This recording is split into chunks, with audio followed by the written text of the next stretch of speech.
অবস্থা, এই সারটা কি আমরা কি সাংবাদিকের মাধ্যমে কি এটা কি আমরা পাবো? সেই জন্য একটু কিছু বলেন আপনি। সঠিক জায়গায় কিন্তু বাবু ক্লিক করেছেন, কেননা দাম বেশি থাকার জন্যই কাম কিন্তু হয় না। কেন আমরা জানি যে ফসল আসলে অত্যন্ত কষ্টকর। এই ফসলের দাম যদি ভালো না পাওয়া যায়, পেঁয়াজ কিন্তু 12 থেকে 1400 টাকা দাম, অনেক কম। 18 থেকে 2000 হলে ভালো হয়।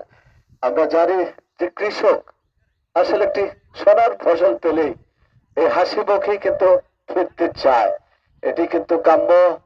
যে গোটা মাঠ জুড়ে যে পেঁয়াজ, যে সারের সংকট, এই পেঁয়াজ লাগানো অনেক দাম কিন্তু বেশি।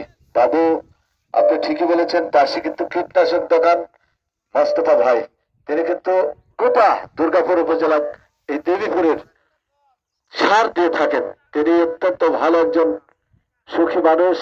মোস্তফা ভাই এই দোকানদার, তিনি কিন্তু সঠিক সার কিন্তু বিক্রি করেন। আমরা জানি যে সার মূল্য হিসেবে কিন্তু ভালো ভালো কীটনাশক সার অনেকগুলো কিন্তু এই জমিতে দিয়ে থাকেন।